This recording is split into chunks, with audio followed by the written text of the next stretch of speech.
이 시간 우리에게 주시는 하나님의 말씀은 마가복음 13장 1절부터 13절까지 말씀과 32절부터 37절까지의 말씀입니다. 예수께서 성전에서 나가실 때에 제자 중 하나가 이르되 선생님이여 보소서, 이 돌들이 어떠하며 이 건물들이 어떠하니이까? 예수께서 이르시되 내가 이 큰 건물들을 보느냐? 돌 하나도 돌 위에 남지 않고 다 무너뜨려지리라 하시니라. 예수께서 감람산에서 성전을 마주 대하여 앉으셨을 때에 베드로와 야고보와 요한과 안드레가 조용히 묻되 우리에게 이르소서, 어느 때에 이런 일이 있겠사오며 이 모든 일이 이루어지려 할 때에 무슨 징조가 있사오리이까? 예수께서 이르시되 너희가 사람의 미혹을 받지 않도록 주의하라. 많은 사람이 내 이름으로 와서 이르되 내가 그라하여 많은 사람을 미혹하리라. 난리와 난리의 소문을 들을 때에 두려워하지 말라. 이런 일이 있어야 하되 아직 끝은 아니니라. 민족이 민족을, 나라가 나라를 대적하여 일어나겠고 곳곳에 지진이 있으며 기근이 있으리니 이는 재난의 시작이라.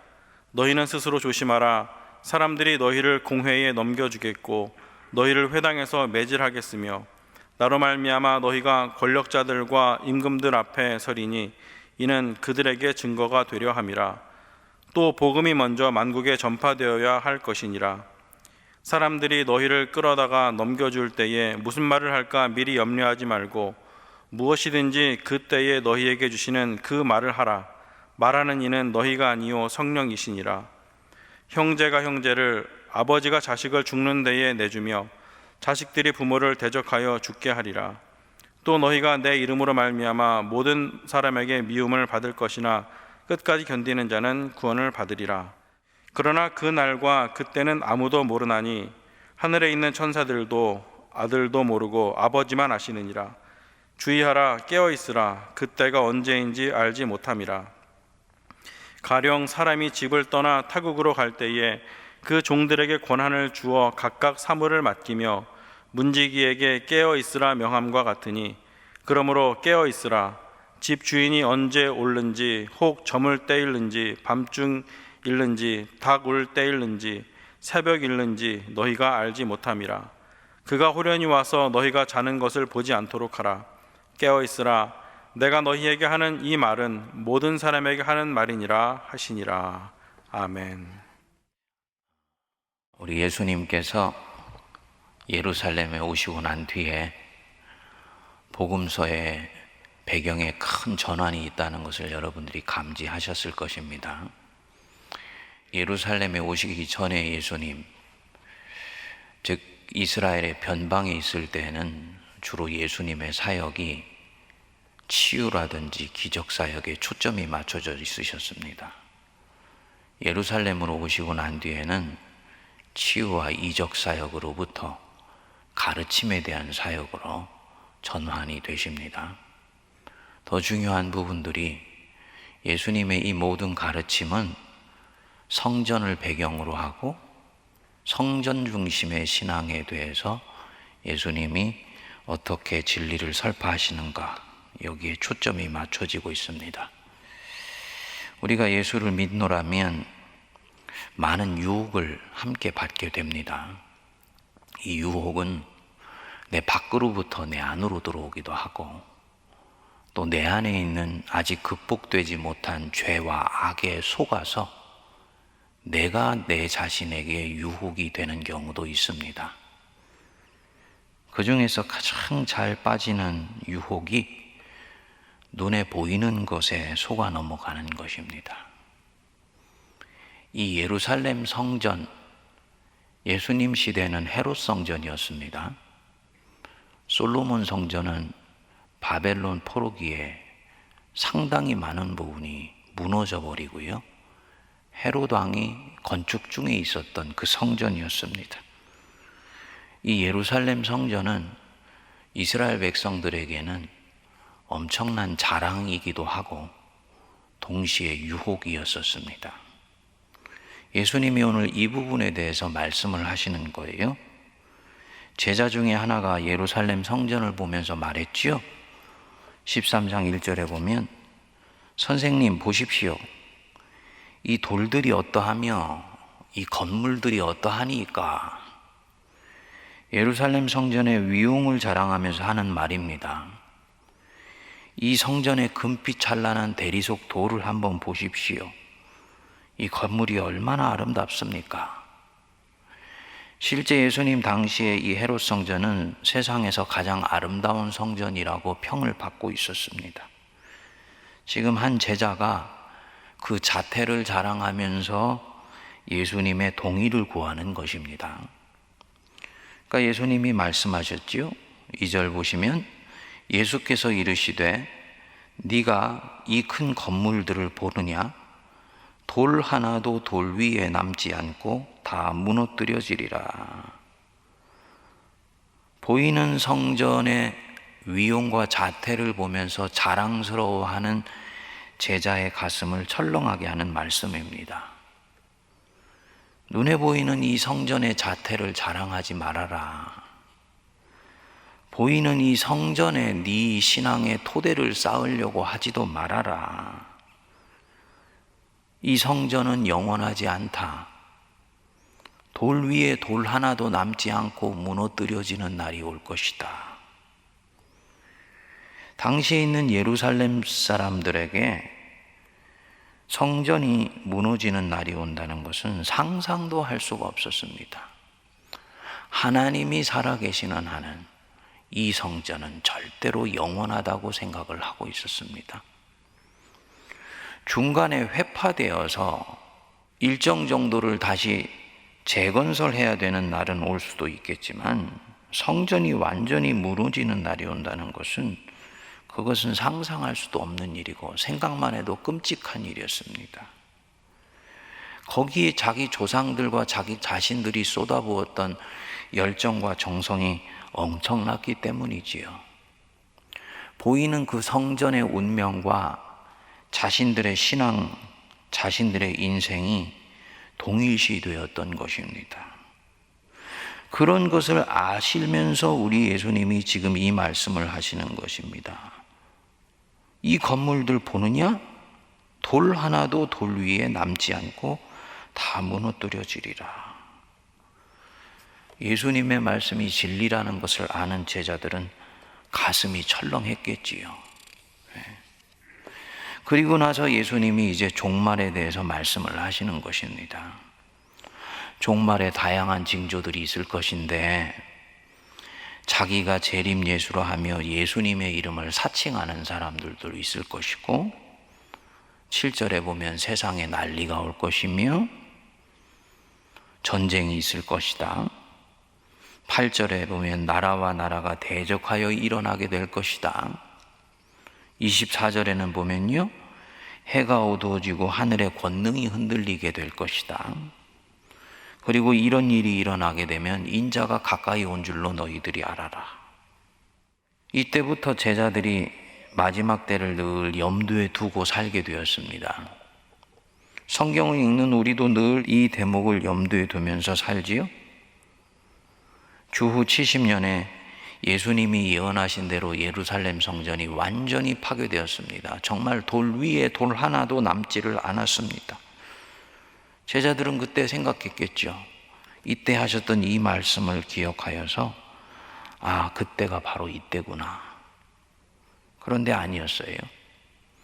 초대교회 때 온갖 이단이 나타나서 자칭 재림예수라고 칭하는 사람들이 우후죽순처럼 사방에서 일어나게 되었습니다. 제자들은 생각했지요. 저렇게 예수 재림을 사칭하는 자들, 자칭 예수를 사칭하는 자들이 많으니 이때가 바로 그때인가 보다. 그런데 또 그때는 오지 않았습니다. 1800년 이상이 훌쩍 넘어서 1차 세계대전이 일어났습니다. 인류의 문명사상에 처음으로 전 세계가 전쟁에 휘말리는 그런 때가 온 것입니다. 사람들이 생각했죠. 민족이 민족을, 나라를 대적하여서 일어나게 된다. 아, 바로 이때가 바로 예수님이 말씀하신 그때구나. 그런데 그때가 또 아니었습니다. 개기일식이 찾아와서 해가 어두워지면 또 이때라고 얘기하는 사람들이 있고, 지진이 나면 그때라고 얘기하는 사람들이 있었습니다. 무슨 말씀이냐? 어떤 세기말적인 증세가 나타나면 그리스도인들은 어김없이 마지막 때인 줄 알고 그렇게 살았습니다. 그런데 아니었던 것입니다. 우리 주님이 지금 제자들에게 이 말씀하시는 이유를 깊이 한번 곱씹어 보시죠. 우리 주님은 지금 명료하게 한 가지를 가르쳐 주시고 있는 것으로 보입니다. 당신이 있을 때뿐만 아니고 당신이 십자가에 못 박히시고 부활하셔서 승천하시고 보혜사 성령님을 보내셔서 예수님이 성령을 통해서 역사하시는 때, 즉 육신 대신 예수님과 제자들이 함께 있지 않을 때 그때 어떤 일을 겪을 수 있는지를 말씀하시는 것입니다. 박해와 핍박이 있다. 명료하게 말씀하셨지요? 그리스도인으로 살기 때문에 받는 고난은 항상 그리스도인들에게 따라다니는 것이다. 우리가 깊이 마음에 새겨야 되는 부분입니다. 내가 그리스도인으로 살기로 결심했기에 반드시 받는 어려움이 있습니다. 내 안에 만일에 그리스도인으로 사는데 내게 이런 고난이 없다면 그 사람은 자신이 그리스도인으로 진정 살고 있는지를 심각하게 체크를 해봐야 되는 것입니다. 그리스도인으로 살기로 결심하면 어려움이 있어요. 손해도 보고 양보도 하고 참기도 하고 예수님 때문에 남들이 보기에는 어리석은 결정을 해야 되는 경우도 있습니다. 점점 젊었을 때는 스스로 주동적으로, 주체적으로, 역동적으로, 능동적으로 살았던 삶이 나이가 들어서 기력이 빠졌기 때문이 아니고 하나님의 뜻을 헤아리며 그 뜻을 따라서 살아가려고 하게 되면 점점 이전보다는 수동적으로 보이고 기다려야 되고 참아야 하며 인내해야 되고 삼켜야 하고 심지어는 예수님이 베드로에게 예언하셨던 것처럼 본인은 원하지 않는데 두 팔을 벌려야 되는 상황도 올 수가 있습니다. 이것은 삶이 퇴행하는 것이 아니에요. 자기 자신 잠잠히 돌이켜보면 마음에 은혜가 있지요. 이전에는 내가 이런 스타일로 살지 않았는데 지금은 이런 스타일로 살고 있구나. 누구 때문일까? 예수님 때문에 지금 이렇게 살고 있는 것이구나. 이 마음이 찾아오시면 여러분, 주님이 여러분들을 기뻐하시고 있다는 것을 꼭 기억하시기 바랍니다. 예수를 믿게 되면 이런 삶이 같이 따라오는 것입니다. 그런데 그때 너희들이 꼭 기억해라. 세상이 끝나고 내 인생도 멈춰져서 심판대 앞에 서는 날은 반드시 있다. 13절에 말씀하지요. 너희가 내 이름으로 말미암아 모든 사람에게 미움을 받을 것이다. 세상에 너 혼자만 예수 믿는 것처럼 내던져져 있는 것 같은 그런 상황이 올 수도 있어. 사방으로 우겨쌈을 당하는 상황이 올 수도 있어. 천만인이 둘러쳐서 너를 치려고 포위망을 좁혀오는 것처럼 그렇게 느껴지는 인생의 압박 상황이 올 수도 있어. 하지만 끝까지 견디는 자는 구원을 얻으리라. 끝까지 견디는 자는 구원을 얻으리라. 아주 은혜가 되는 말씀입니다.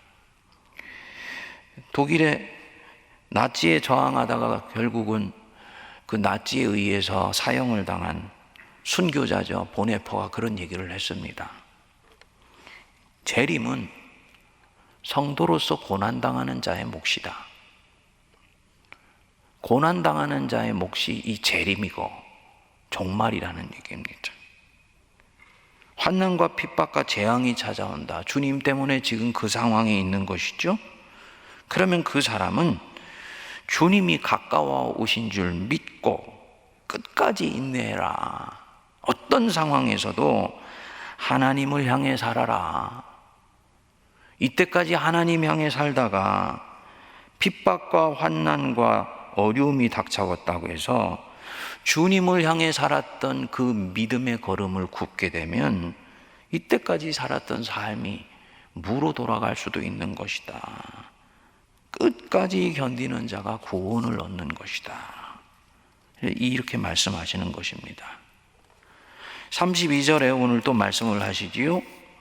그러나 그 날과 그때는 아무도 모르나니 하늘에 있는 천사들도 아들도 모르고 아버지만 아시느니라. 아들도 모른다 그랬습니다. 그 날이 언제인지는. 즉 예수님도 모른다는 거예요. 하늘에 계신 아버지만 아시느니라. 누군가 우리에게 나타나서 그날이 바로 이때다 라고 얘기하면 여러분 그분의 영을 의심하셔야 됩니다. 안다고 말하면 그 자체가 이상해요. 하나님만이 아신다고 말씀하셨기 때문입니다. 몇 날 며칠이다 잘라서 말하는 사람 따라가지 마십시오. 그 속에 있는 영을 의심해야 됩니다. 왜냐하면 아버지만 아신다고 하셨기 때문입니다. 핵심은 33절입니다. 우리 같이 한번 읽어볼까요? 시작. 주의하라, 깨어있으라, 그때가 언제인지 알지 못함이니라. 그때가 언제인지는 아무도 모릅니다. 1년 뒤일 수도 있지요. 한 달 뒤일 수도 있지요. 그리고 오늘 저녁일 수도 있지요. 주님 말씀의 핵심이 이 부분이라고 저는 묵상하게 됩니다. 오늘 저녁일 수도 있다. 바로 지금 여기서 제 설교가 마치고 난 뒤에 끝을 낼 수도 있는 것이다. 우리는 내일을 생각하고 포석을 하는데 성경적으로는 그 내일은 오지 않을 수도 있다.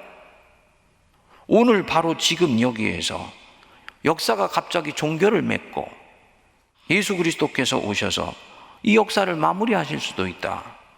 그러면 너희들은 어떻게 살 것이냐 이 얘기입니다. 우리 주님이 원하시는 부분은 한 부분입니다. 깨어 있어라. 깨어 있으시기 바랍니다.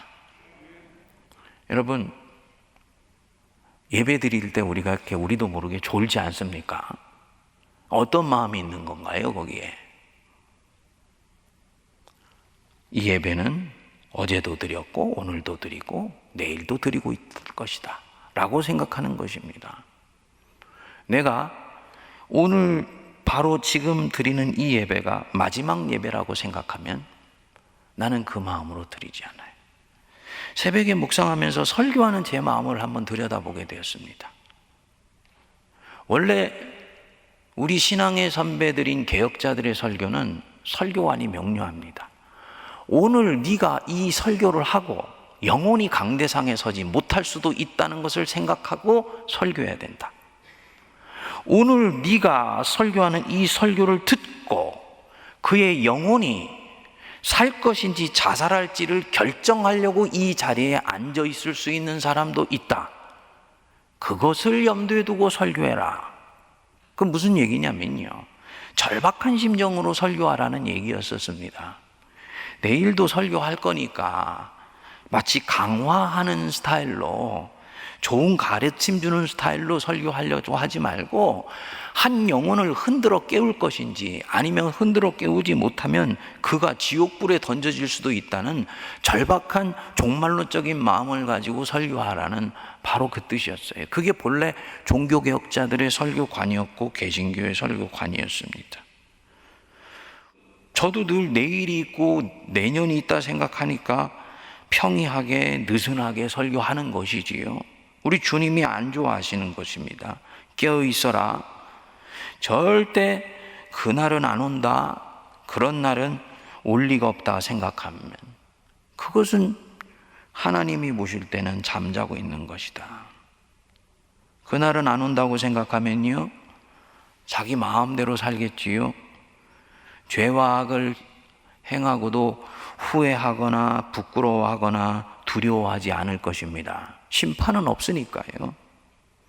죽은 뒤에 심판받을 것만 생각하는 성도들도 있습니다. 오늘 이 말씀은 그 우리들의 종말관을 거부하시는 말씀이에요. 죽기 직전까지 그 사람은 아마도 하나님 보시기에 부끄러운 삶을 살며 자기 마음대로 살려고 할 수도 있을 것입니다. 그리고 죽기 직전에 회개하면 된다고 생각할 것입니다. 실제로 기독교를 공인했던 로마 황제 콘스탄틴 황제는 죽기 직전까지 세례를 거부했습니다. 임종을 앞두고 마지막에 세례를 받았어요. 이유가 있었습니다. 세례를 받게 되면 자기 뜻대로 통치하지 못할 것 같으니까 그렇게 했던 거예요. 이게 잘못된 종말관입니다. 주의하라, 깨어있어라. 그날과 그때는 언제인지 알지 못함이니라. 우리 주님이 부가에서 말씀하시죠. 35절 우리 같이 한번 읽어볼까요? 그러므로 깨어있으라. 집주인이 언제 올는지 혹 저물 때일는지 밤중일는지 다굴 때일는지 새벽일는지 너희가 알지 못함이니라. 그가 호련히 와서 너희가 자는 것을 보지 않도록 하라. 성도님들, 우리가 자고 있는 거 주님이 안 보게 하십시다. 깨어 있으라는 얘기예요. 언제든지 깨어 있으라. 오늘 멈춰질 수도 있다. 오늘은 잠자면 당연히 내일을 꿈꾸며 내일 무슨 일을 해야지 라고 생각하지요. 여기서 다 나가면은 내일은 무엇을 먹고 무엇을 입어야지. 더 나가면요, 우리 안에 내일 일어날 일들에 대한 생각과 염려와 걱정들을 집어넣어 주지요. 근데 주님 보실 때는 그렇게 살지 말라는 거예요. 바로 지금 여기서 하나님 앞에서 충실하고 견실하게 살아라. 바로 지금 여기에서 하늘을 우러러 한 점 부끄러움이 없도록 하나님 앞에서 살아라. 미련이 없이 살아라. 이런 말씀입니다. 내일 성공하기 위해서 오늘 꼼수를 쓰는 것, 그것은 어리석은 행동이다. 왜냐하면 그 내일은 오지 않을 수도 있기 때문이다.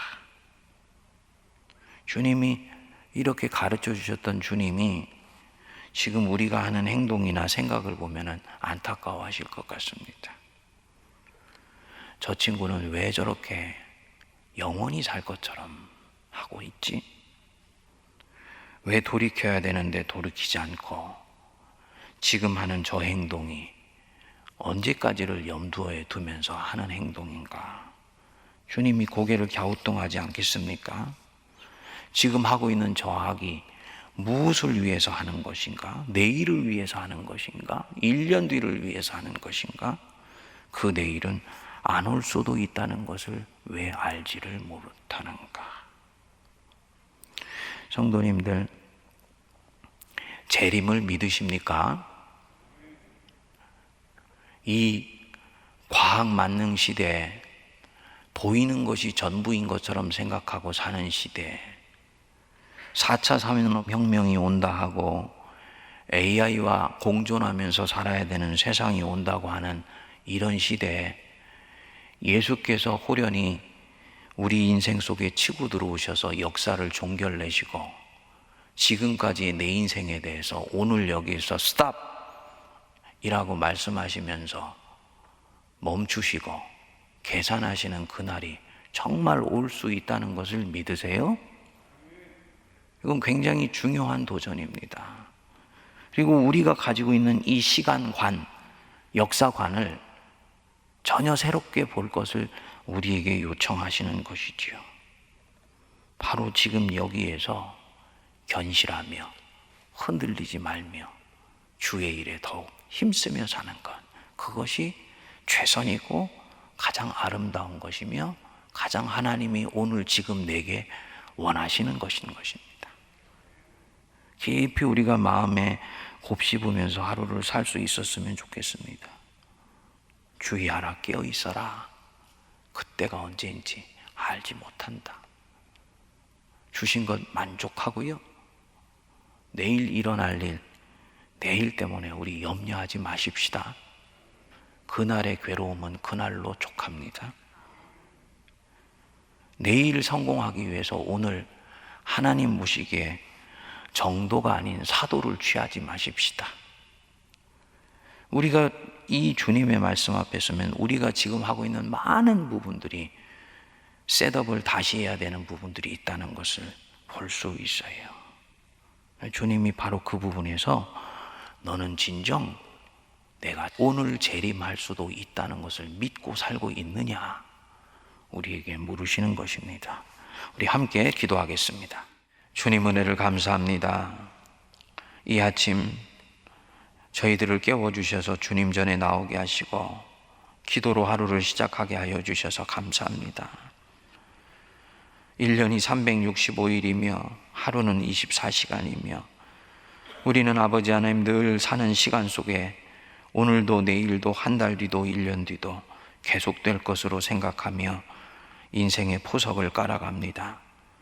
그런 저희들 자신의 잘못된 시간관을 흔들어 깨우시고 이 아침에 저희들에게 찾아와 오셔서 오늘 지금 바로 여기에서 내 인생이 끝날 수도 있다라고 가르쳐 주시고 인생의 종말이 있을 뿐만 아니요 역사의 재림도 있으며 그것에 따라 내 인생도 멈춰질 때가 있으니 자다가 주님 앞에 발견되는 일이 없도록 하라고 우리를 엄히 가르치시고 견책해 주시니 감사합니다.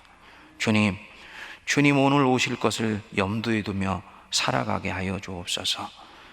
오늘 있는 이 고난이 영원히 계속될 것처럼 생각하여 아버지 고난의 무게에 짓눌리는 자들 위로를 얻게 하여 주시고 아버지 그 고난이 그리스도 때문에 받는 고난이면 오히려 주님이 바로 지금 여기에 오실 수 있다는 것을 알아 오히려 인내하며 견디며 참으며 오시는 예수님을 기다리게 하여 주옵소서. 사랑하는 성도들 오늘도 주님의 말씀을 붙들고 하루를 살아갈 때 그 아버지 삶이 힘이 있게 하여 주시고 주님께서 오늘 이 자리에 찾아오실 수 있다는 것을 믿어 확신하여 늘 깨어있는 하루를 살아 주님께 믿음으로 승리한 하루를 올려드리게 하여 주옵소서. 잠자리에 들 때 주님 하루 주셔서 감사합니다. 내일도 또한 하루 주신다면 주님 그 하루도 마지막인 것처럼 살아가기를 원합니다. 기도하며 하루를 마무리하고 또 하루를 시작하는 저희들 되게 하여 주시옵소서. 지금은 우리 주 예수 그리스도의 크신 은혜와 하나님 아버지의 한량없는 사랑하심과 성령님의 위로교통 감동 감화 역사하심이 그 시와 때와 날은 언제인지 알지 못하니 너희는 깨어있어라. 자다가 내 눈에 발견되는 일이 없도록 하라. 말씀하시는 우리 주 예수 그리스도의 말씀을 따라 오늘도 깨어 견실하며 흔들리지 않으며 믿음에 굳게 서서 우리의 삶을 헛되게 살지 않기로 다짐하는 모든 거룩한 백성들 머리 위에 피로 값주고 사신 우리 세문안 교회와 한국교회와 이 나라 이민족과 온 열방 위에 이제로부터 영원토록 함께하옵시기를 간절히 축원하옵나이다. 아멘.